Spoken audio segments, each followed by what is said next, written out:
Coming up on All About Android, it's just me, Florence Ion, and Ron Richards. We're going to talk about Samsung actually raising the update bar and what this means for competitors. OxygenOS 11 gets considerably less vanilla. Microsoft's Surface Duo appears to be right around the corner. Oh, there it is. Google might replace Duo with Meet. Fortnite gets booted from the Google Play Store. Your email and a whole lot more next on All About Android. All About Android is brought to you from LastPass Studios. You're focused on security, but are your employees? LastPass can ensure that they are by making access and authentication seamless, whether employees are working in the office or remotely.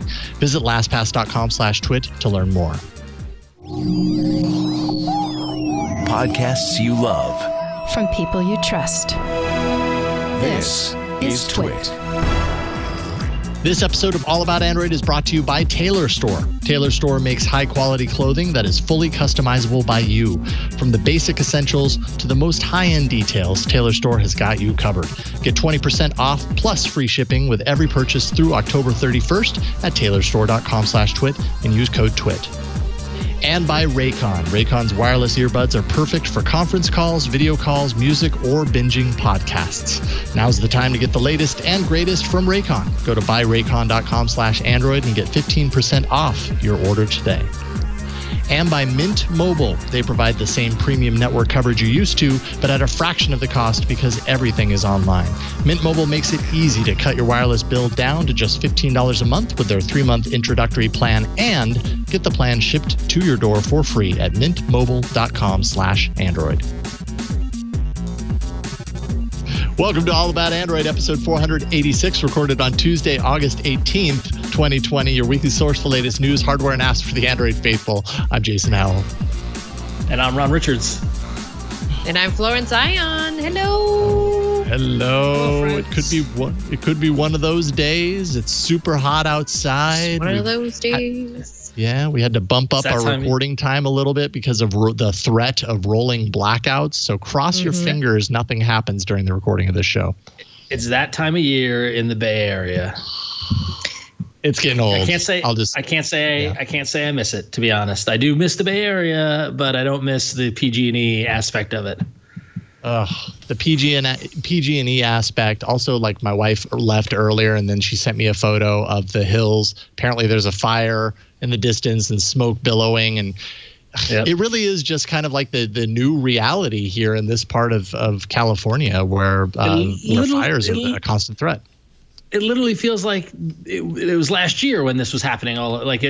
Time flew by, but also it feels like an eternity. This is just because everybody's using their AC and they're trying to keep energy usage down.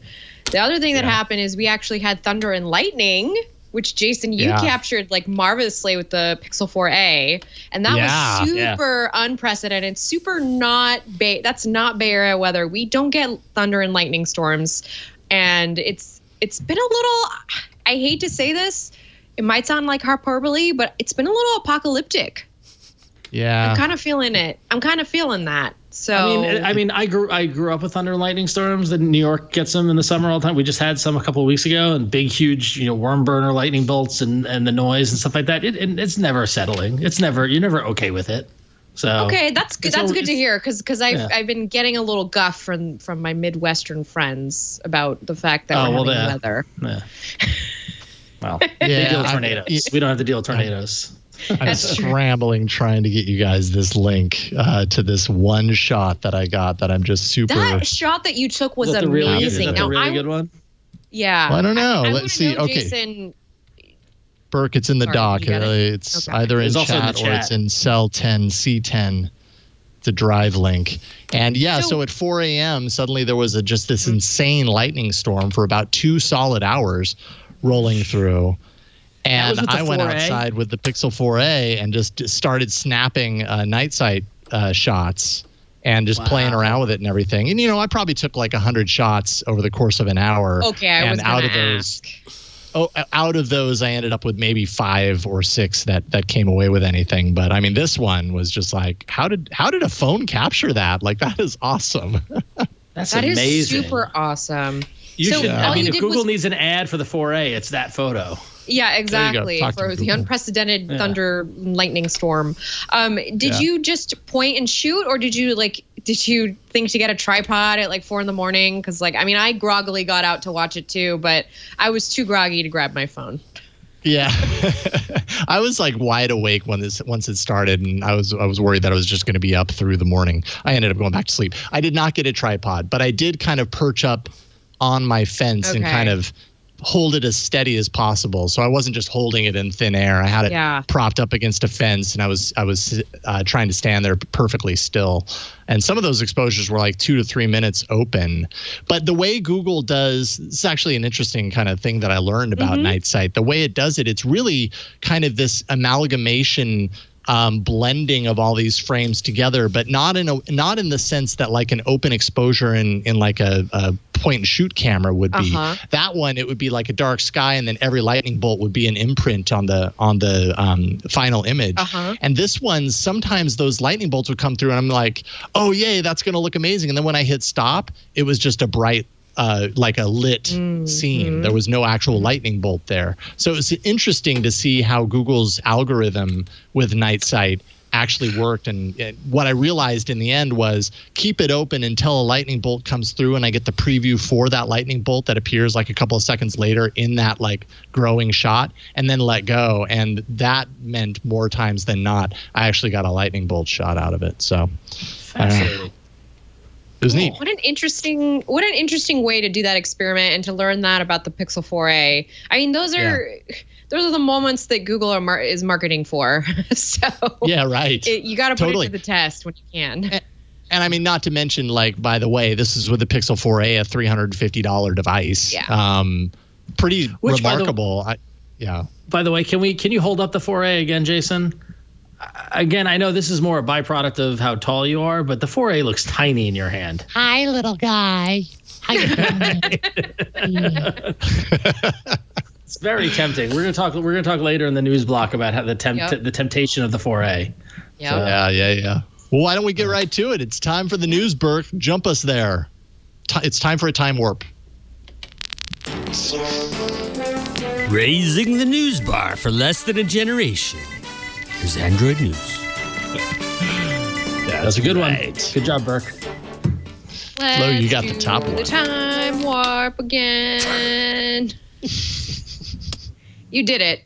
You did it to me. It's true. I'm sorry. So our conversation last week on OS upgrades is apparently taken a turn in the sense that we've actually got some news from Samsung, which we were talking about last week as not being the best on the software update track record. So Samsung actually announced that it will now support 3 major OS upgrades on all of its premium devices dating back to the Galaxy S10 and Galaxy Note 10 series, all of its foldables, many of its recent A series devices, a Tab S6 and S7 series tablets, and it's getting some people happy. Oh yeah. I some people are lauding this as a great move in the right direction.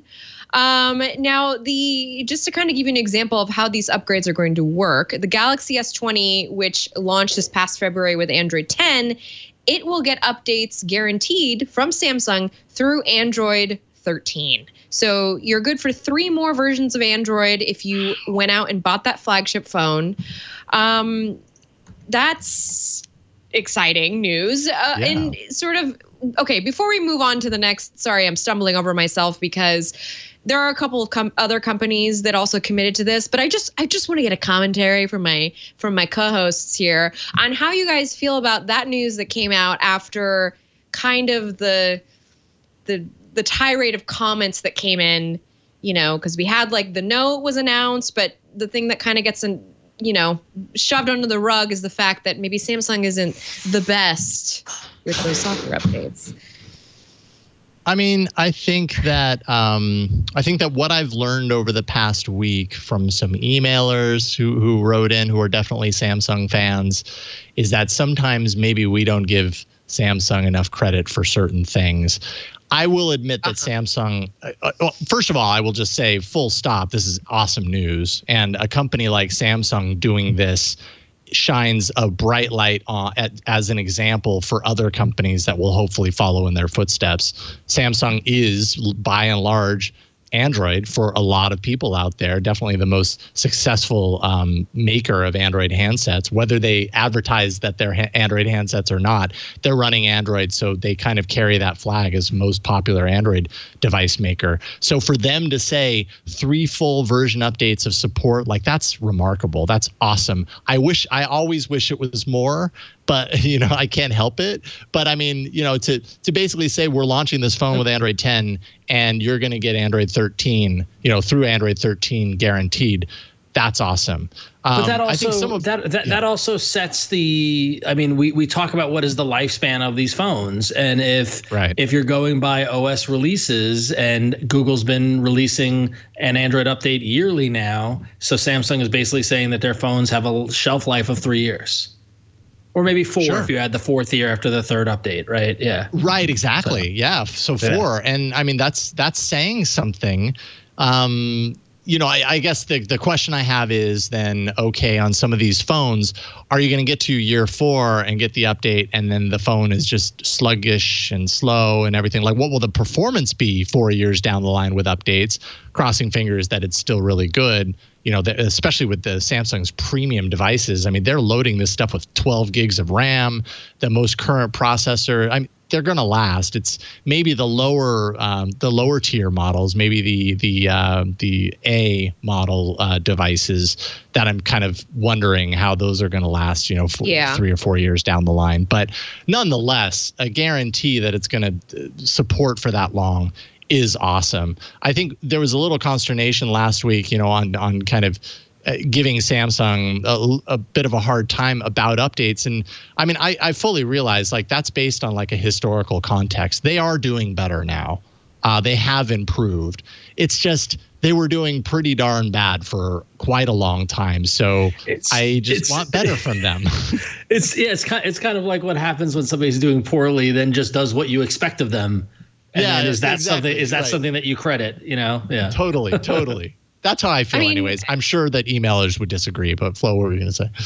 Well, I do think so. Just like a super quick Google search just kind of brought up that the last couple of versions of the Galaxy series, the flagship phone, they have the Galaxy S, I should say, they have received software updates of up to 4 years. I think the Galaxy S6 and S7 this year was the last year that they received an update. So I don't think the problem was that Samsung wasn't updating the phones in eventuality. I think this news is great optics. It's great to say we are going to do updates for this long by our phones. But we also kind of have to look at the track record. And also, again, I know we bring this up all the time, but take into consideration what the carriers are going to do with this particular information. Because if a carrier has A, B, and C on a version of Android, that has to take some sort of preference in software development before the Android OS can, be updated on those Samsung phones. So I know it's all like good news. We're all very happy about it, but I also don't want to be very quick to run and say, yes, congratulations. Thank you so much. We're so happy.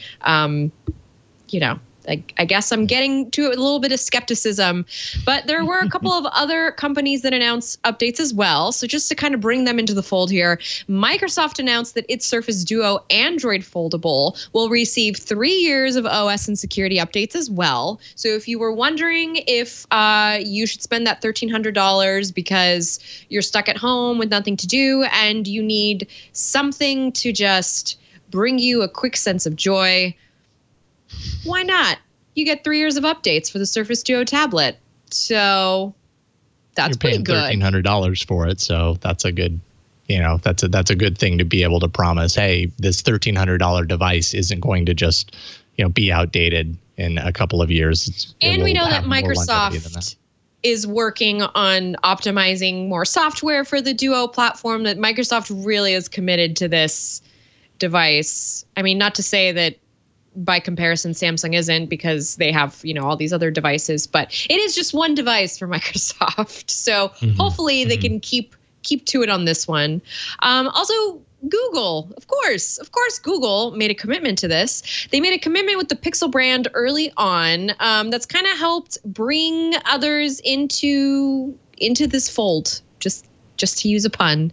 But of course, does this mean that Google needs to stay competitive? If it's, I wouldn't say it's competitors. It's competitors/partners. If they're committing to this, do we need Google to recommit? Do we need Google to come out and say? I feel like we don't, because if you go to a support page, you will see Google will tell you how long your Chromebook is good for. They'll tell you how long your Pixel device is good for. It's not as easy to find that with other OEMs. So I don't know. I'm just this new what should I say? Media junket or something that is going on here. It's just everybody's stuck at home. Let's promise them software updates. I don't know. Just give them what they want, right? Fine, we'll give them what they want. It's just like out of nowhere. It's like, no, we're committed too. We're also committed. It's like, yeah. So I think 3 version updates is great. I think, again, it comes back to I just want more. And I only want more because I know that more is possible. And I think this article by Jerry Hildenbrand at Android Central was a good way to kind of summarize kind of how I was feeling too, which is just like if Google can make the promise that shifts the industry, or at least the Android smartphone industry, in a certain direction, the way it kind of feels like it has, bringing that to the Pixel early on, and then that influencing other manufacturers to also make that same promise, then great, up it. If you feel confident enough in your hardware to be able to support that, then excellent. Make that promise. It's only going to be better for the entire ecosystem to kind of keep pushing that along, because these are expensive devices. They should last more than just a couple of years. And right now, people are probably going to want to hold on to their devices longer. So give them that. But the counterpoint to that, and I read Jerry's piece, and it was very, it was very well put. It was very Jerry. I was like, oh yeah, of course. But to counterpoint to that is that the devices will last longer, Jason. They just might not be updated longer. Yeah. Right. Yeah, so basically, I have a Windows box at home that's running, Windows XP. It'll still run. Right. God forbid I connect it to the internet. Fair enough. But the thing is, it will still work. And the question is at what point does the device itself start to fade in its ability to work with the latest version that it can support and can work with? And that's the real tricky part. And it goes back to, it was so much easier, now 15 plus years ago, when Verizon and the other carriers had remember new every 2. Every 2 years you get a new cell phone, right? And that was the kind of pace. But then these but then these, the smartphones came in and we got flagship after flagship after flagship, and we went from being comfortable with a new phone every 2 years to wanting at the same time wanting the latest and greatest immediately, but then also wanting them to last for several years because they're so expensive. And so it's kind of mind bending. But if the phone works, if you've got it, if you have an Android phone that's running, Android 9 or Android 10 when 13 comes out, it still works. Because I don't know. It's maybe it's limiting. It's self-limiting. But that's my thought. So I think that's a really great point. Yeah, is it enough for it to have been updated? Let's say 3 years, and then it works for another 2 years beyond that. How long has Android been around now? 10-ish years. That would be half of the way. Almost 10. Yeah, almost 10. So half as long as it's been around right now. If I think of a device that's 5 years old, would it survive in the way that we use our devices today as a 5-year-old device? I'm not even quite sure. Yeah. But I don't think I've ever owned an Android phone for more than. Oh geez, I gotta go back and I should have kept track of this. I don't know the longest time I had a phone. Probably was the Nexus 5. Mine was the HTC Incredible. Yeah, probably the 5. It was the Nexus 5. I held on to that for at least 2 years, I think, right? And Flo, the Incredible. Yeah, but to be fair, it's because I started covering this stuff. So Yep. Well, yeah, right. Well, that's a great seg. Well, Jason, what do you think your longest phone is before we move on? I don't know. It might actually be the original Droid. I had that sucker for quite a while. And again, that was a workhorse. I had that prior to doing anything Android podcast related when I was working at CNET, and then well into the starting of All About Android. So I probably had that about 2.5-ish years, 3 years. I feel like you held on to the Pixel for a while. I remember you were Pixel for a long time. But anyway. Well, but I'm always on the new Pixel. So even from Pixel 1, once the Pixel 2 was out, so it was a year. You know what I mean? That was my phone for a year. That's been the way ever since. Andy Anatko is still on the Pixel 1. So it's doable. It's doable. Yeah. Mm-hmm. Yeah. Well, and he bought that when it was going out of style, like the Pixel 2 was coming in. So buying the Pixel like it's going out of style. Well, so this is all a great segue to our. This is all a great segue to our next story, which is about OnePlus. And I'm going to preface this with I am still using the OnePlus 7 Pro. I'm a very proud, happy OnePlus user. Love this phone. It's fantastic.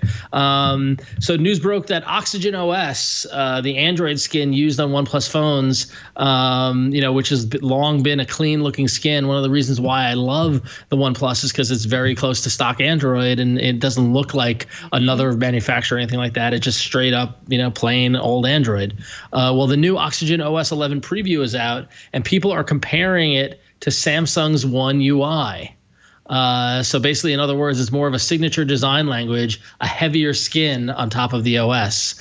Most stock apps have been completely overhauled, and you could pretty much say goodbye to the close to stock look. And that said, it's funny because to give you behind the scenes, Jason prepares these stories for us. He does so much amazing work. Thank you, Jason. And Jason provides a little bright side here for us, which is, this will enable the ambient, the always on ambient display mode finally, which is great, which is a little bright side. Okay. But then poses the question, is this OnePlus moving more into the mainstream, which I take umbrage with. Because I don't believe that moving into the mainstream means that you need to have a different look to your UI. I guess I could see the argument that they want to maintain their own identity and you want to recognize a OnePlus phone from the other ones by having its own visual identity. But I don't think that's going to help them in the mainstream or not. I think price and feature helps you in the mainstream, and carrier support. Getting on board with the carriers. I will say given the temptation of the Google Pixel 4a at $350, if I get OxygenOS 11 on my OnePlus device, I'm really going to think about moving because of the UI. Because I don't want a non-stock UI. I like that. I don't know. Jason, what do you think about this? Do you think it's the right move by OnePlus or? I don't know. I have mixed feelings about it because I totally get it. I think what I meant by moving into the mainstream is that OnePlus now is offered in so many different places. It's becoming more of a mainstreamly accessible device. And so I can understand their desire to kind of give it more of a signature look. And that seems to be something that a lot of mainstream devices do. They have their own kind of way that things look and feel. It's not just the design of the hardware, but the software has its kind of signature as well. And OnePlus seems to be moving in that direction. So I get it. They really want to be playing in that field. And I understand the desire to do that. But I will also say, I agree with you, Ron. One of the things that I've always loved about OnePlus outside of their hardware design is their light touch on the software. And that's not saying that they don't do anything with the software. It is a custom UI, but it's really a lot closer to a vanilla approach or even maybe just a Pixel approach. Maybe that's why I like it, because Pixel is my favorite launcher. But with some meaningful but not overwhelming customizations. They don't hit you over the head with how useful they are in every which way. I was playing around with the LG G8. Is it the G8 ThinQ? The last one, G6 or G8? I can't remember. G8, yeah. And I mean, I feel like every other move that I make, and I've been playing with this for a couple of weeks, and every other move I make, it's like, did you know? Oh, wait a minute, look down here. Here's the thing, and up here. And it's just like, shut up. I just want to use my phone. And OnePlus hasn't done that, and I've really appreciated that. So I'm kind of a little disappointed. It is a visual language, and it's a visual language that I've been using for years with Android, that I don't want to change that language. Yeah.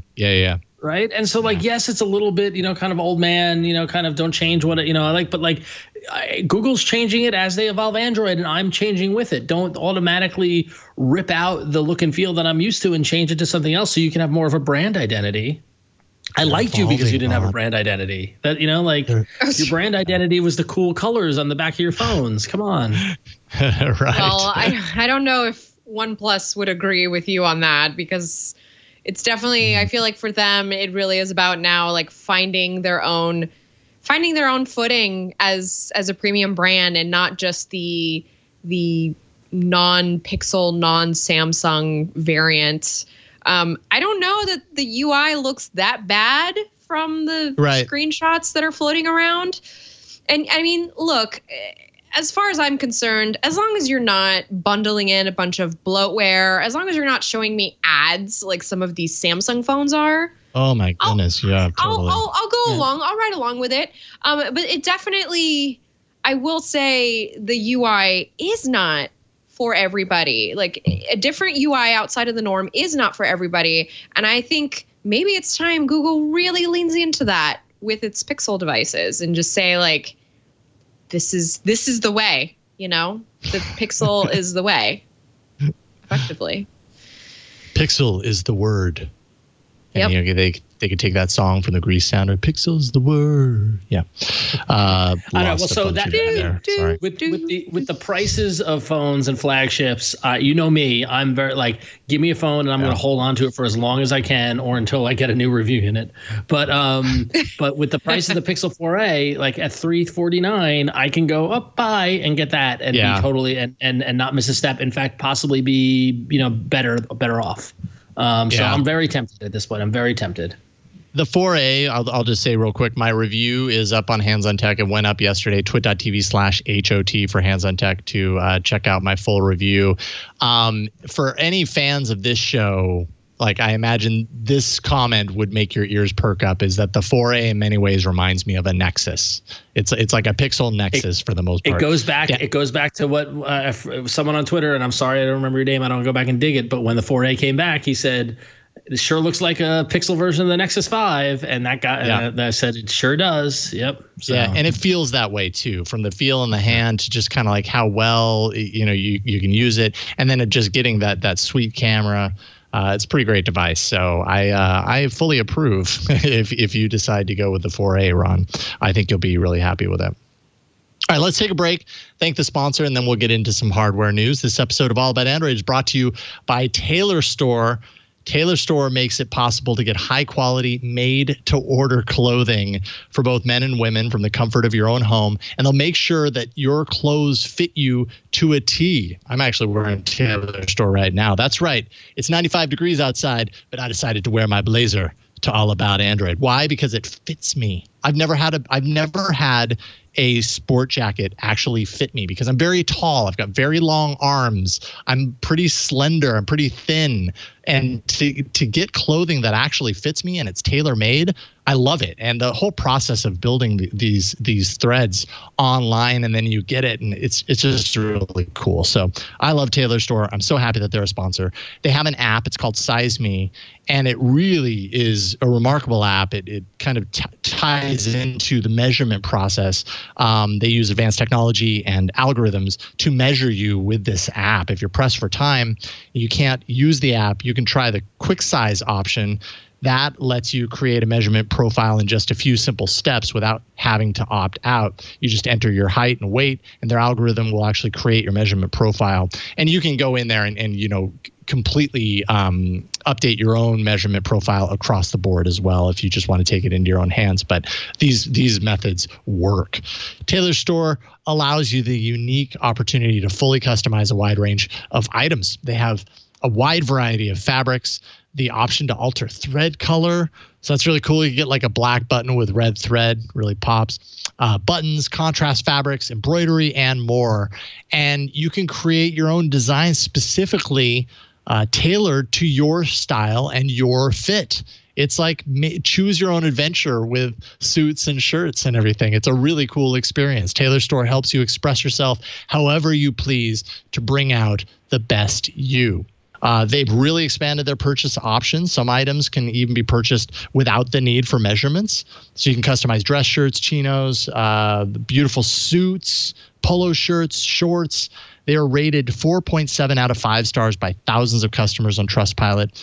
Customer Konstantinos Anyan said the vast variety of fabrics and an easy customization tool are just the beginning. These guys create some of the best shirts and garments on the internet. Literally, he says, I'm not going to buy a pret-a-porter shirt ever again. And Stephen Roberts said, fit is always exactly as expected. I found the same. Quality is top-notch. Shipping routinely seems to be faster as originally given as well. And talking about fit, if something doesn't fit quite right, returns aren't needed. You can just donate the shirt that doesn't fit, for example. I actually did this on my very first fit. It didn't quite fit perfectly around the waist. Like, it was good, but it could be a little better. They were like, just keep that. Go ahead and donate it. We'll send you another shirt, and they'll do this for you too. You can just donate it to a charity or give it to a friend that fits almost like yours, like your fit. Tailor Store will actually send you a new item that fits you. They'll make the corrections and send it to you. Like their clothing, their customer service team is awesome. And like I already said, I love Tailor Store. I have some new clothes on the horizon as well, because if there's one thing that's kind of lacking in my wardrobe, it is kind of the nicer dress up sort of clothes. So I'm happy that I can get fitted perfectly, because that's usually been the reason that I don't do it. They just don't fit me right. At Tailor Store, they do. From the comfort of your own home, design clothes that look beautiful and fit you perfectly with Tailor Store. Get 20% off plus free shipping with every purchase through October 31st at tailorstore.com/twit. Make sure and use code TWIT. That's tailorstore.com/twit, and use the offer code TWIT, and you can experience the unrivaled fit and comfort of Tailor Store's hand-picked fabrics for yourself. Terms and conditions apply. We love you, Tailor Store, and thank you for being our sponsor. All right, it's time now for some hardware.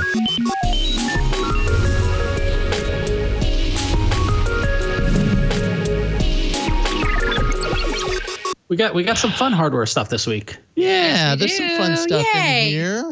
This first one actually isn't Android, so I confess this is not an Android phone. It's a phone running Linux. Actually, I saw this. PinePhone. I saw this. It's very What cool. makes it interesting to me is a new kind of approach for smartphones where there's dip switches on the device. So basically, I feel like for the younger generation, we need to explain what dip switches are.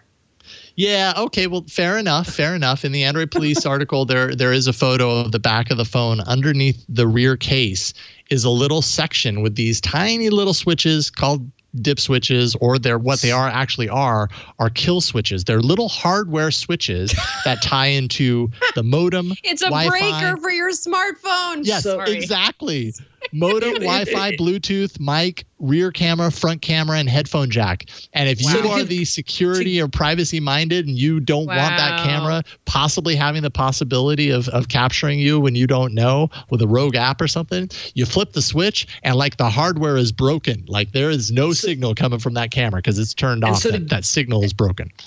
And to give that context to dip switches, all of you who buy your unibody computers now that you never open up the laptops, or you never open up the case of and stuff like that. I'm sure a lot of our listeners are like have PCs and built your own machines and stuff like that. But back in the day, back in the 80s and 90s, you would have dip switches on the motherboard or dip switches on your video card or whatever, and you would set the switches to match what you were setting up. So you would set the dip switches to tell the motherboard how much memory you had, or whether you had an MFM hard drive or a SCSI hard drive or whatever it is. These dip switches were like the key to configuring your computer, and you had to get a little pointy screwdriver to flip the switch because they were so small and stuff like that. And when I saw that photo, I just laughed out loud because I had all these memories of 25 years ago and building computers rush back to me. This is genius. I love it. Yeah, so it's running Linux, but it's like cool, right? That's really neat. Yeah. Corbin over at Android Police is actually going to be a guest on Tech News Weekly. He this Thursday. He had some time. Well, I'm with jealous. This device, so he's going to talk about it. Pretty cool stuff. I really love Corbin. I'm a little. When are we bringing him here? We have to bring him here. I want to talk to him. That's a good question. When I have his ear, I'll ask invite him. him on. Ask ask him on Thursday. Say, Corbin, when are you coming on All About Android so we can talk to you? Seriously. And I saw that he did that PinePhone review. Yeah. Yeah. So pretty cool stuff. Anyways, I thought, especially Ron, I thought you would appreciate it because anything strange with phones and outside of the norm seems to be your cup of tea. That's a great idea, though. I mean, think about that. Could really, I mean, look, guys, if the world really does turn sour the way that we're thinking it might, you might want a phone like this in your bug out kit. To flip those switches. To turn off the camera or something. I mean, so let's think about this real quick. So there's nothing like a physical switch. A physical switch. Exactly. Why would you feel the need to cut the headphone jack switch? Like, so is it also microphone? No, I don't know. That's a good question. I don't know. I mean, I get the cameras, I get the mic, I get the, maybe Wi-Fi, it's just because no, but here's the thing. It's not. They can, but it's not so much that they explicitly set up the headphone jack. You're turning on and off any port into the main logic board, right? Any input. Right. So you're getting camera input, you're getting microphone input, or right? any combination. Right. Yeah, exactly. Right. Yeah. So it's not so much about, yes, I want the headphone. I don't want the headphone. It's, I want to turn on, I want to have this, I want to disconnect this phone from everything. Great. Flip everything off, it makes sense. It makes sense. This feels like the phone that like an engineer built, Yes, totally. well, these are all the things coming into it. These are the switches that control them. And that's it. That's why I think, the headphone jack is there. The engineer said, well, yeah, just put it there. It'll round it out or whatever. I don't know. However it was built. I mean, we can just as easily just put another dip switch there. Okay, fine, Bob. Let's do that. Yeah. Oh, dip switches. If you had told me in the 2020 bingo card that in addition to pandemic and everything else that's happened this year, I'd have phones with dip switches, I wouldn't have won bingo. So there it is. But what I would have had on that bingo card was the Microsoft Surface Duo, which is one of the most hotly anticipated devices, and everyone's been waiting for it. And sure enough, Microsoft delivered a release date and a price, and it's actually around the corner. So for those who don't know, this is the Surface Duo, is the foldable tablet. I don't even know how to describe it, but it looks very cool. Yeah. And it's a Microsoft device running Android, and it's going to be available on September 10th for just $13.99. Pre-orders are underway, so if you haven't pre-ordered it already, if you want your productivity device to be running Android, this might be the device for you. It's got two 5.6-inch OLED displays that open up like a book. It's running a Snapdragon 855 with 6 gig of RAM, 256 gig of storage. It's got an 11 megapixel camera, no 5G support. And what I thought really summed this up, and I'm loath to refer to notable personalities on Twitter or whatnot, but I dropped in a link. Casey Neistat posted about this when it came out, and say what you will about him and say what opinions. He had a 3-tweet thread that I just thought summed it all up. And that basically he said, he first posted to Twitter asking if someone can compare the functionality of the Duo to the Samsung Fold. He said, I'm a big fan of folding. I want something that's between a phone and a laptop, but needs to be super useful. And then immediately responded to himself and said, reading my own tweet back to myself, I don't need this. I don't need any more gadgets. This won't make me happy or make my life complete. And then the third tweet said, reading back my own subtweet and seeing the video of the Duo in my original tweet, I do need this. I think it will bring me happiness. I love gadgets. They complete me. And I do feel like the Surface Duo falls in that. That's an accurate assessment of like, I don't need this. And then you look at it and you're like, oh my God, I want that. Yeah, and like, I actually had conversations with friends of mine who were like, dude, if that wasn't $1,400, I would be all over it. Like, that there's a little bit of sticker shock with it, but it is a dang tempting device. But the thing is, like, if I were not in the financial position that I am right now, like having just had a baby and also like in a pandemic, I would have probably found some money to buy the Duo. Or I would have felt like justified in putting it on a credit card. I mean, just being fully honest here, I would have, in a normal quote unquote normal, whatever that is, it's all relative for us, right? But in a quote unquote normal circumstance, I would have found a way to bring this gadget into my life. It's just that because it is released right now during the time, it's just, I want it so bad. And I know that there is a need that it could fulfill, but right now is just, it's not the time for me. It's not time for me personally to pursue it. And I'm just thinking not you, that, Microsoft. It's me. Yeah, well, I'm thinking there's a couple other people out there who probably feel the same way. And I'm thinking Microsoft is also thinking this. And so I'm really looking forward to what that second generation one is going to look like. And hopefully they add NFC in it. So, so if we weren't in this situation right now and you could afford it, do you live in the Microsoft kind of ecosystem enough for like having a device like this making sense? Would you be getting it because it's a Microsoft device, or would you be getting it because it's cool hardware and it's Android? I would be getting it because it's cool hardware that is done by Microsoft. I mean, I'm a Windows 10 user usually. And I use whatever Google Cloud on that Windows platform. And so I would just imagine this would be a slight extension of that. And I really like the form factor. And I think we have to give I know this is not supposed to be a Surface conversation, but it's turning into that because we do have to give some credence to the actual Surface laptop, the Surface 2-in-1. It sort of really sparked this idea of the tablet as a laptop replacement. And I trust Microsoft because of that. So I would trust them in this situation that I could actually do work with it. That kind of thing. Yeah. Okay. I'm interested in this. We actually had Harry McCracken from Fast Company on Tech News Weekly last Thursday. Harry has had one of these prototype devices. One of the only people in the press that I know of that has had one and has lived with it for like a week and a half. And so he talks all about it. So if you want to kind of get his thoughts on it, it sounds like from what he was saying, he's pretty positive on the device itself. If he had a negative, it's that the camera is not very good. But the device itself is very compelling. Hopefully the software improves by launch time because it had some buggy software on it. But for this kind of device, why do you need a camera? For this kind of device, you don't need a camera. Like that's I like. It's not like I would actually video chatting. Yeah, video conferencing. Zoom calls now. All the. Why do you need a good camera? Why do you need a good camera? That's a fair point. Yes, that's fair. It need to be an amazing camera for video conference, as many people have proven. I feel like we're headed into an era where it really is about picking and choosing what feature you need the most out of a device and then taking that track for your buying decisions. So if you're really looking for, you're just really into photography or, you've got a big family and a lot of kids to take pictures of, you're probably going to want something like a Pixel, something that will give you, or a Samsung device.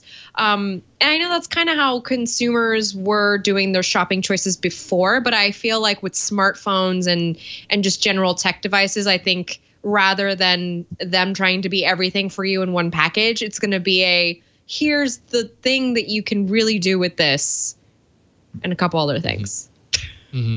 Side notes. Yeah, right. Yeah, that makes sense. Well, speaking of phones that can do one, okay, this maybe it's not fair for me to say that. The segue was gonna be speaking of phones that can do one really good thing. I don't know what this phone can do because it's not technically out yet. But ZTE announced that its upcoming Axon 20 5G will be the first mass-produced smartphone with an under-display camera. So think of it as kind of a race to the race first to the finish line. That would be ZTE coming in and saying, "We've done it. We've put an under-display camera that you don't have to look at, but you can still take pictures with." This phone is going to launch September 1st, so that's just around the corner. It's going to have a 6.92-inch OLED display with absolutely 0 notches. Now, of course, as I said earlier, how well it's going to do this particular feature remains to be seen since it's not quite out yet. And Oppo did show a prototype last year that did this sort of similar feature, but the photos were pretty hazy. So ZTE, you're going to have to really wow us with this thing. But at least you'll be able to say we were first. So we were first. ZTE. We were first. Good going, ZTE. I'll be curious to see if this really is the next because I feel like we have these features that suddenly bubble up and suddenly everybody's jumping on that bandwagon. This feels like one of those features, yet at the same time, it has the energy kind of deflated out of a feature like this right now, considering that market forces are changing and maybe supply is difficult. I don't know. It'll be interesting to see if this really kind of It's the pop-up camera of 2020. Yeah. How necessary is it? I realize people, hate cutouts in their displays. I really don't care. Like the hole punch, I do not care about the hole punch. I hardly see it. It took me a while. Well, let me but say something controversial. I will say that I love my pop-up camera. Okay. Right. Yes. But I will say something controversial. I don't care if there's bezels. Yeah. I don't care either, to be honest I with you. mean, Yeah. That's okay. That's fine. Yeah. It looks nice without it. I like the overall aesthetic that I have going on with like the OnePlus 8 right now. But I forget that there's no bezels there. Yeah, there's no bezels. I just had to check real quick. Bezel used to be such a big deal, and now like even on the 4A, I'm looking at it, I'm like, yeah, there's really not much bezel on the 4A, but there is some, and I really don't care. Like I just don't. You know what though? I like this. I don't care. This silly little race of pop-up cameras and notches, and let's hide the camera below the glass because for us we see it as maybe a little silly, but I really do think that this. Listen, I know it sounds cliche, but I think it does help drive a little bit of innovation, at least in terms of design. It helps companies experiment with new things. It helps, put aside some money in that R&D department to kind of think of something new and cool, and we need new and cool. New and cool, I think, keeps the world going just as much as, the functional and utilitarian. So yeah, like the bezel on the Pixel 4a. I mean, I'm showing it right now for audio listeners. It's not the thickest bezel. It's not the thinnest either. It doesn't I don't see it on day to day. It's not anything that ever gets in the way of anything for me. So Burke enhance. Yeah. Enhance. Zoom. Enhance. Yeah. I will say that I did enjoy when I was playing with the Velvet. The fact that that has a notch on the display, and then when I added the dual screen case, the dual screen also had a notch, even though there was no camera there. Yeah. Oh yeah, See, for the people who really need like synergy. Oh, I love that. I appreciate it actually. Yeah, I thought it was like I don't need that symmetry, and so I thought it was like this is the mess that this world has gotten us into. So anyway, but we'll finally talk about devices and all that fun stuff. Motorola has set a date for another flip phone announcement. They're claiming their event is going to flip the smartphone experience again. Could be a version of the Razr that supports 5G, although rumors seem to point to the upgrade, including some important spec bumps too. So a better system on a chip with a Snapdragon 765, more RAM moving up to 8 gig, more storage moving up to 256 gig, maybe a bigger battery getting up over 2,800 milliamps. And again, will it be a Verizon exclusive again? We don't know. We'll see. Probably. I do get that you need to promote things and you need to get the word out, but holding an event and claiming to flip the experience again just for a spec bump on an existing phone model doesn't really get me excited. I want to see a new model. I want to see a new phone. Give me something that is going to make me tune in. So we'll see what Motorola comes back with. Yeah. With how much the original, well, not the original, with how much the last Razr leaked, and not knowing much about what this announcement actually is, maybe I haven't looked into it deep enough. Maybe the clues are out there, but it's hard to know. Like I feel like if it was a big, major, new foldable design for Motorola, we'd know at least something considerable about it. But maybe Motorola is just getting really good at keeping that secret. I don't know. The clues are out there.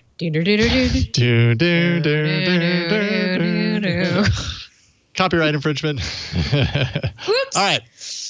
Let's take a break. Thank the sponsor of this episode, and then we'll get into some app news, of which there is some interesting app news this week. This episode of All About Android is brought to you by Raycon. Whether you're working from home or, if you're working on your fitness, if you go for runs or whatever you're doing, you want what you're listening to be what you're listening to. In other words, you don't want to be listening to your roommates, your neighbors, your significant other, your children, whatever. If you're putting something into your ears, you want to actually be listening to that. And everyone needs a great pair of wireless earbuds. Before you go dropping hundreds of dollars on a pair, you need to check out the wireless earbuds from Raycon. Raycon earbuds start at about half the price of any other premium wireless earbuds on the market. They sound awesome. Just as good as other top brands that you know. Their newest model, the Everyday E25 earbuds, are their best ones yet. They have 6 hours of playtime, seamless Bluetooth pairing. Here, I got them right in there. More bass. The bass is actually really nice on these earbuds, and a compact design that gives you a nice noise isolating fit. Raycon's wireless earbuds are so comfortable that they're perfect for conference calls, or you like podcasts, so you could binge your favorite podcasts all about Android while wearing these. Unlike some of the other wireless options, Raycon earbuds are both stylish and discreet. They're also very light, by the way.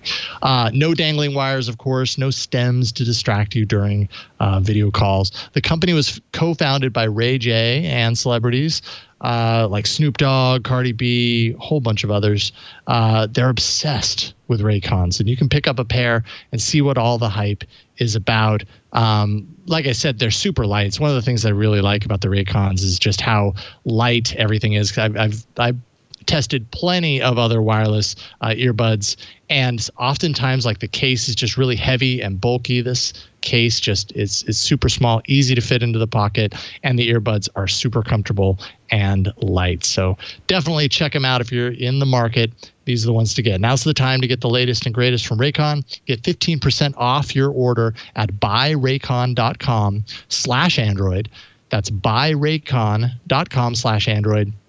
Do that and you'll get 15% off Raycon wireless earbuds. That's buyraycon.com/Android. Check out Raycon yourself and see what you've been missing. And we thank them for their support of All About Android.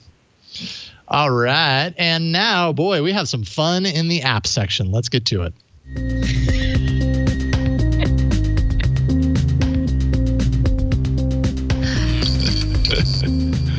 Well, if you're wondering how to reach out to your loved ones when this is all over so that you could see each other again, you might be confused because Google is once again changing it up when it comes to its messaging. Wow, wow, wow, wow. How exciting. So sources say that Google is looking to replace Duo with Google Meet. Duo is, of course they are. Duo is, of course, the video app that integrates with your smart displays. I personally managed to get some FaceTime only folks on it recently, but looks like now I'm going to have to tell them, sorry, we're going to have to convert over to Google Meet. So if you will recall, back to May, we were still at home. There was no Google I/O. But this is when Google actually unified its messaging and communication apps into the same team. The G Suite head, Javier Soltero, who was hired last October, told employees then that Duo and Meet should not coexist. It didn't make any sense.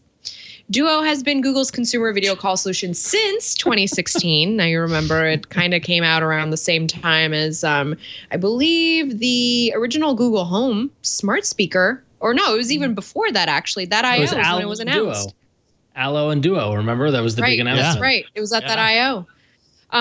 In recent months, of course, Google has made Google Meet free to compete with Zoom, which has become its own just sort of word, a part of the vernacular. Let's Zoom kind of thing.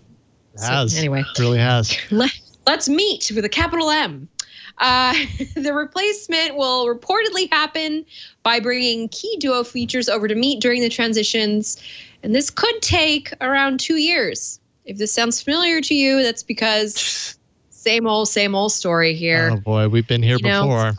Google just feels like it's that old faithful person that you were in a relationship with off and on for so many years, and you know that when you get back into that relationship, it's going to be the same thing, which is fine. But that's getting dark. I was gonna liken it to the kind of person who like paints their living room every 2 years. You know, like it seems like Google is restless and can't settle on something. I guess that goes with your metaphor then, Flo. But yeah, it just doesn't. Yeah. Oh, it's exhausting. Just pick something and commit very to Gemini it. energy. Correct. Yeah. Yes. Oh, man. I think it's interesting that like a company like, and sorry to bring up Apple again, second time in this show, I feel like I'm committing a sin, but put a dollar in the jar, Jason. Put a dollar in the jar. Okay, fine. I'll put the dollar in the jar. But like you take FaceTime and like, what is Apple doing there? They've chosen a thing and they've stuck to it. And over the years, they have created a lot of good attention around, but not to mention it works well. But you know what I mean? It's like sticking to something is not a bad thing, Google. I just don't understand. It's always this flip-flop kind of wishy-washy, like, oh, now we're going to take this and move it over here, and then we'll call it. Like, I think even part of this rumor was that they were considering, or at least internally, the portmanteau of Duo, DU, and Meet, ET on the last, to call it Duet. It's like, oh, dude, just stop getting so smart. Nobody cares. Just call it. If you're just changing make the name, one icon with the Google logo. It installs on everything. Start it up, and you can either chat, video, or text message. Yep. There you go. Yeah. Oh wait, I think that's called Hangouts. It's called Skype, or it's called Zoom, or it's called like any other thing that's been out there. Just do it. Just do it right. It's so funny because it's like, we are by no means, of the caliber. I mean, I don't even think I could get through a interview at Google with a recruiter, much less through their hiring process. And I don't have an MBA and I don't have an engineering degree or anything like that. But listen, we're users. We know how it works. There's a reason why Slack is beloved. Because guess what? Mm-hmm. They've built up a brand loyalty and they focus like hell on a product and they've refined it and got it to a point where people love it and want to use it. I don't want to use Duo. Even Discord is like figured it out how to make it for gamers and sort of like, tight communities. And Google's been at this since the dawn of time, really. I mean, since dinosaurs roamed the earth, and we still haven't figured it out. Basically, yeah. Yeah. So you don't use Duo. I mean, show of hands, who uses Duo with any sort of regularity? The only usage of Duo, and I don't use it regularly. The only usage of Duo I ever get is swiping the notification when it tells me someone is now on Duo. That's all I ever use it for. See, I feel bad. I just got my best friend to start using Duo because she's like, I want to, she's the godmother to my kids. So she wants to see her. She wants, they want to hang out. And she has FaceTime. And we already have been running into a lot of problems with our messaging apps. Like, I constantly get really bad video from her because iMessage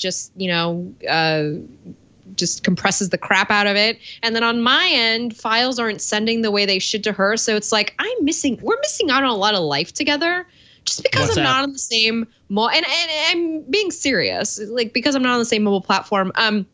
She figured out that Duo rings all of my smart displays though. And so she's been using that and it's become really convenient. And now I'm a little bummed because as I'm getting into a routine and trying to like teach people to use this app, it's being changed on me again for something that I thought was going to stick with the quote unquote enterprise business users. I really do think they should be separate entities. I don't think that they should be one thing. I don't know if you guys agree with me. Well, Flo, you've got 2 years to continue using it the way it is, as Google slowly but surely moves things over. I don't know how I feel about that. I mean, do they need to be two separate? I don't know that they necessarily do. If they have one strong app or service that does this, it becomes confusing when there's two, I suppose, to me. I don't know. At this point, I'm so confused. Google's confused me at this point. I don't even know what I like anymore because it's all over the map. So I was just chuckling at that screen that Burke just held up with the highlighted, "We're fully invested in Duo, which has seen astonishing growth during the pandemic." Yeah, so has Meet. So has Meet because they made it free. Yeah, well, guess what? So has Zoom. And like, was anybody really talking about it before this pandemic? No. And by the way, Zoom isn't perfect either because there's some questionable practices with the platform there. So I don't know. I'm verklempt. Well, maybe this will unverklemp you. Okay, let's see. Epic Games added, if that is such a thing, added its own in-app payment system to Fortnite, which, if you recall, Fortnite was never offered in the Google Play Store when it was launched back in 2018. They didn't really agree with Google's 30% take, so they kept it out, and you had to sideload it, essentially. And then very recently, was it earlier this year, I believe, that Fortnite was officially brought, they released the app into the Play Store. Epic Games essentially kind of just saying, okay, fine, we'll do it, but we don't like it. We think it's, anti-competitive, blah, blah, blah. And then they decided to push out an update across the, all platforms, essentially. So consoles included, not just mobile devices, where they are including their own in-app payment system that actually gives a discount if you're buying V-Bucks. Just as one example, you would pay $8 versus using Google's payment system. It would cost $10 for the same amount of V-Bucks. So you get a discount. And, they did this counter to Google's rules that say you can't do that. If you're serving your game through the Play Store, you need to use our mobile payment service tied into it. And we, of course, get 30% cut when you do that. Epic Games said, we don't care. And they did this. And, of course, they got booted from the Play Store. They also got booted from Apple's App Store because they did the same thing on iOS. Immediately fired back with a lawsuit. So it really seems like Epic Games kind of had this kind of queued, knew exactly what was going to happen, and are kind of using this as a way to kind of open up a larger pushing a larger effort to push Google's feet to the fire and say, hey, this is anti-competitive. They're really anti Google's rules as relates to this because they say it forces developers to kind of play by Google's rules and pay them money. And whether you feel like that's Google's right because it's their app store or not, that's part of the whole discussion. So it'll be interesting to see where this all comes down. But yeah, I thought it was really interesting that they came right back out with the lawsuit. It was like, okay, they filed a lawsuit. All right, so or they Google booted us. Okay, so just go ahead and fire off the lawsuit. We knew that was going to happen, and I don't know who wins in that battle, but I guess not the consumers because now you have to sideload it if you want it. So, and by the way, if you want to know how to sideload apps, God, I feel like I'm mentioning all sorts of shows this week, but it is this week's episode of Hands on Android. You've been working a lot. This is good. Come on, tell us about it. I'm feeling like such a shill right now, but this week's episode is on sideloading apps, and I use Fortnite as the example. So there you go. This Thursday. Okay, right, Ron, get your fix. Yeah. Whew, okay, I'll stop shilling. Ron, what you got? Yeah, so just on the other side of the spectrum, if you're curious about Google's plans with its phone app, it's planning on opening it up to devices that just aren't Pixel and One devices. The latest beta version of the app is installable on many devices, including Samsung and OnePlus devices. Android Police points out that searching for the app inside the Play Store doesn't always find it. You're better to search for it using Google Search and link to it from there. And from there, you can sign up for the beta version to test it out yourself. So if you've ever been dying to use the new Google phone app that previously was only available on Pixels, now's your chance. You just got to jump through some hoops. So yeah, I don't know. Maybe I'm missing the boat on this, but I don't see any reason to change your phone app. It just does one. It does one thing that I never do, which is make calls. Do I get the call blocking screen call situation? Because that is something that I miss on the OnePlus. Isn't that assistant based though, or is it the phone app based? Well, the phone app is the one that does the heavy lifting, as far as I know, on the Pixel. The screening and all that stuff, the robo stuff, right? And I will also say there's just some quirks I'm learning about the OnePlus dialer that I'm just not happy about. So I don't know. I might do this. Yeah, maybe you will. No, I mean, I thought this was interesting because was it the OnePlus Nord or the OnePlus 8? Yeah, it was the OnePlus 8. My wife's been using the OnePlus 8 for a while. By the way, she does not like it. So Really? it's been an interesting use case. She's like, I do not like this phone. When is the Pixel 4a coming out? She's also used to Pixel devices. Us pros and cons? Can you Yeah, she doesn't have, just so we know, because I'm very curious to hear her assessment. Yeah, I'll see what she says. I'll see if I can jot down some notes and read it to you guys. But when I was setting it up for her, I noticed that it was the OnePlus dialer, and she really wanted the Pixel dialer because that's just what she was used to. And I tried to install the Google dialer, and it didn't end up working. So when I saw this, I was like, oh, okay, great. This would be a solution if she wasn't actually moving to the Pixel 4a anyways. But yeah, it looks like in the dialer you have the call and the spam ID screening.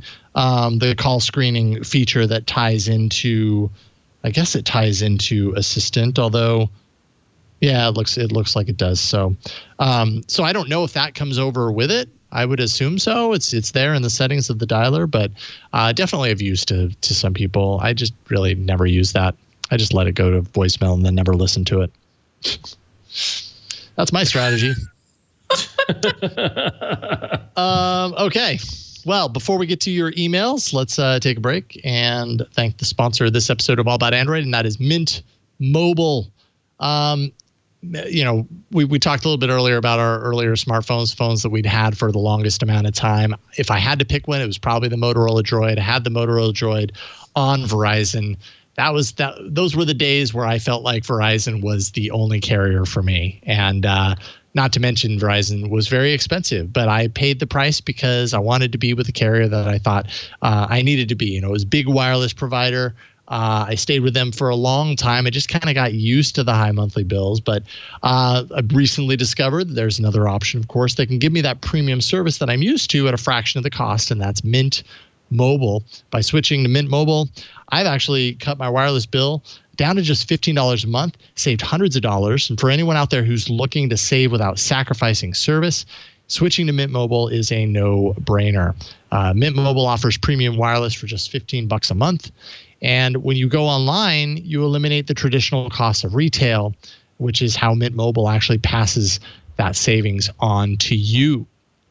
It can reduce the cost. That's a no-brainer. Every plan comes with unlimited nationwide talk and text plus fast 4G LTE. You can use your own phone with any Mint Mobile plan and keep your same phone number. You can port it over along with all of your existing contacts, of course. Switch now to Mint Mobile and you'll get premium wireless for $15 a month. And if you're not 100% satisfied, Mint Mobile has you covered with their 7-day money-back guarantee. I love Mint Mobile. Like I said, I've been using it for well over a year now. Just switched my wife over. She was on Verizon. Now she's on Mint Mobile. So we are a Mint Mobile house. And we are loving it. It's just in both cases, we ported our numbers over. Super easy to do. And the service is awesome. To get your new wireless plan for just $15 a month with their 3-month introductory plan and get that plan shipped to your door for free, go to mintmobile.com/Android. That's mintmobile.com/Android. Do that and you can cut your wireless bill down to $15 a month. That's it. mintmobile.com/Android. And we thank them for their support. Email time. Flo, you got the first one. All right. This one kind of continues the conversation that we were having earlier about Samsung updates. And I think it's a pretty good anecdotal sort of commentary on how Samsung typically does when people buy devices from them. So this one comes from Jonathan, who says they're a loyal listener since episode 1. So thank you so much, Jonathan, for being here this long. And Jonathan writes in, I wanted to talk about the email on episode 485 about Samsung Android updates. I have a GS8 Active work phone, a Tab S3 work tablet, and a Tab A8-inch from 2017 personal tablet. While all of them are only on Android 9, they all have current year security patches. They tend to update twice a year. The GS8 Active is on June 2020. The Tab S3 just updated the other day. I don't have it with me to check the exact date. The Tab A8-inch is on January 2020. I expect it will update any day now as they tend to update in that order. While they are not as good as my Pixel 2 XL or my wife's Pixel 2 at receiving updates, I have been impressed with Samsung recently. I think they are doing better than in the past, but they still have a ways to go to reach a passing grade. While I love OS updates, I am satisfied with security patches. Thanks so much, Jonathan, for writing in. And I really do think, again, that's a good... How nice that we had somebody write in who has several different Samsung devices from across the spectrum, not just like the high-end, flagship devices. And I will say I have that Tab S3, and it is still getting updates, which I really appreciate because that's what I'm reading on. So thanks, Jonathan, for writing in. Nice. Thank you, Jonathan. Appreciate it. All right. Oh, another Jonathan, Ron. Another Jonathan. Jonathans this week have the ability to write very theme-oriented emails, and so we appreciate that. So Jonathans of the All About Android community, we salute you. Jonathan number 2 writes in and says, Ron, in your review of the LG Velvet, I was surprised you didn't talk at all about using the dual screen case while reading comic books. I would suspect it would be great use of the dual screen case and give you a somewhat real feeling of reading an actual comic book. I would love to hear your thoughts. Well, Jonathan, I'd be happy to tell you my thoughts. One is that I didn't touch upon that because having the dual screen, simulating the book experience would be really nice and interesting. But with comic books, with such a visual medium, it's still the phone size and the phone aspect ratio and all that stuff is still a little smaller than what I would prefer. I do read comics on my tablet, my trusty Asus tablet that is still chugging along, by the way. But going back to the Surface Duo, with that slightly bigger, wider screen, kind of more book-oriented, I think the Surface Duo would be a great comic reading device versus the LG Velvet, personally. I suppose that you could use the LG Velvet in both not only comics but also just regular book reading, like reading it as if with the Kindle app or whatever your e-reader of choice. You do get that satisfying opening of a book kind of feeling. So I could see doing it. I think with comics on the phone size, you're still going to end up pinching and zooming to see the artwork a little more, unless you're going with the panel navigation, which I don't really like. I like the let me control how I take in the page. So dual screens are neat for that. I just want a little more real estate. So nice. Yeah. Yeah, there's probably something different about, like you said, you drew the distinction between the LG Velvet kind of dual screen approach, which is definitely a smartphone kind of narrow display on both sides, versus what you have with the Surface Duo, where it's kind of more, I don't know, it's not quite like a page, but it's closer, right? It's a little more boxier, so maybe that gives you a little bit more. It feels like that, yeah, man. And but again, nothing beats the original thing and curling up in a good comic or a good book. So call me old school. That's true. Fair enough. Thank you, Jonathans. Now this email is not from Jonathan. This week's email of the week is from Daniel. There we go. All right. Thank you, cheesy horns. That Daniel brings me joy, by the way. I know, it does. It brings a smile to my face. My question for the show is, early on when the Google Home Hub or Nest or whatever it is now was released, everyone talked about how great it was and how it was your central device to control your home. This aspect of controlling your home always threw me off because it feels far more limited than using a tablet. Has this changed recently?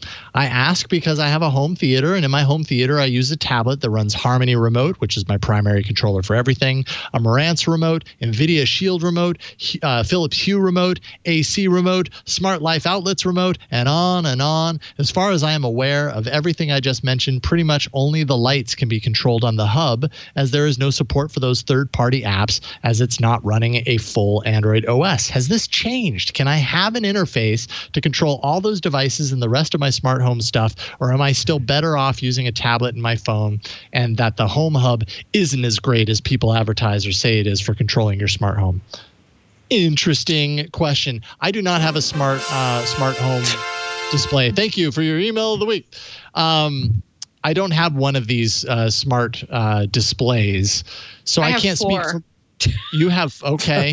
Flo How many rooms might in your house be able to speak to this better than me. What do you think? Is there as much control on a smart home display or a smart display than what Daniel is experiencing with his tablet? No, I put one in the baby room because I wanted to be able to adjust the lights without bringing my phone in, or the temperature, as it were. But besides basic smart home controls like lights, outlets, temperature, HVAC, I find it to be very limiting, actually. I wish that I had more of a control panel. I actually wish that the smart displays were much more focused on home control than they are on entertainment and media, because I feel like, the smart displays are great, but they're not the best at either of those things, and then I just end up using the phone that's in my hand anyway, because it's the exact same thing.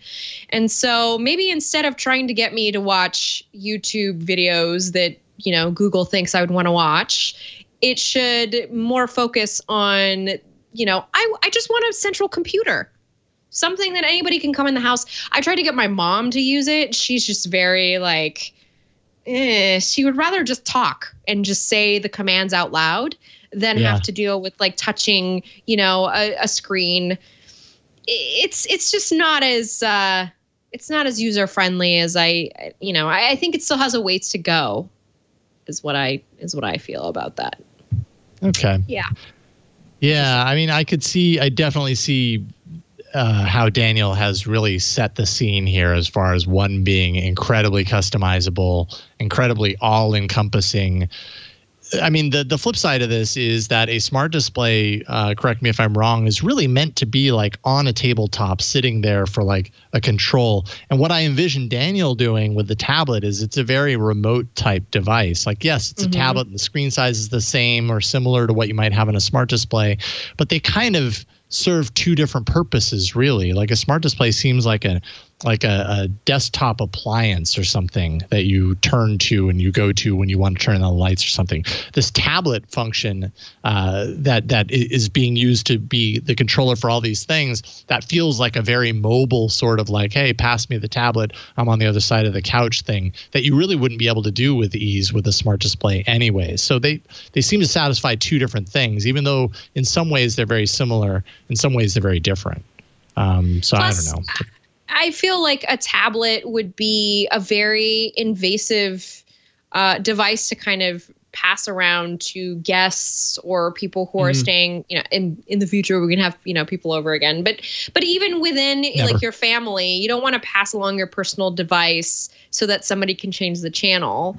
And sometimes I don't want to look at my phone to change the channel. I think that the smart displays need a bit of an overhaul when it comes to the interface, and it's hard for me to suggest someone go out and buy a smart display to help them with, corralling all the smart devices. So stick with the Google Home app on a mobile device, because that's honestly the best way to do it right now. And Daniel, it really just sounds like you have it nailed. For all of your use cases, you've got all of the different remotes on there. I don't think you need to go anywhere. I think you've got a solution that works for you, and that's great. Yep. Thank you, Daniel, for your email of the week. That's a wonderful thing. Okay, and it's a wonderful thing. Episode. That is it for this week. What a fun episode. We made it through. Maybe I shouldn't say it, but we made it through without power outages. I'll knock on wood for the last 5 minutes. By both of our counties. Okay. Oh, okay. I got a text message while we've been doing this show that our counties will be rolling out around 8 p.m. So. Oh, joy. That'll be fun. Okay. Well, we'll tell you how that all goes next week. Flo, what do you want people to know? I would like you to know that if you go to flowrights.tech, which is a domain that I purchased with Hover, one of the TWiT sponsors here, you will be taken to a page that will show you links to some of my most recent work. I just recently published actually a full guide at Tom's Guide for buying a Chromebook for your kid for school. Nice. Good luck on finding one, of course, because everybody else is looking for one. But at least you'll know which models to look for and see if they're backordered or not. If you go to that link, you'll also have links to everything else that I'm doing on the internet. There's an even more links page, so it'll take you to, my Discord and my social media pages. I started putting together a reading list, just kind of ideas, kind of dropping in links of what I read around the web that I find interesting, or that relate to me. So if you're interested, flowrights.tech, or you can always go to my website, florenceion.com. Love it. Thank you, Flo. And Ron, what about you? Not much. You can just follow me over on the Twitter and Instagram at RonXO. I'm just been heads down, busy working all summer, sweating and working. So just go with what you know. There it is. Go with what you know. That's twitter.com/ if you want to do the long URL, twitter.com/RonXO to follow him on Twitter. Big thanks to Burke at the studio for pushing buttons, making sure that we can do this show. Everybody was shifting their schedule a little bit earlier. Thanks to Victor for helping on the back end and editing the show so that you get it in a few hours if you missed the live show. Whole lot of people help us do this show each and every week, and can't thank you enough. As for me, just doing shows here at the TWiT Network. Got Hands on Android at twit.tv/HOA. You can check that out. Last week's episode, I did a focus on Family Bell, which sounds very family, but really it's useful for everyone. Like, we are leaning into it hard, and it is totally sold me on working it, in our house. Jason. You sold me on it by doing that great. whole video. Oh, awesome. Cool. Because, now we rely on it, and it's saved us so many times. So it's awesome. Highly recommend you check out the feature if not the episode. Also, twit.tv/HOA.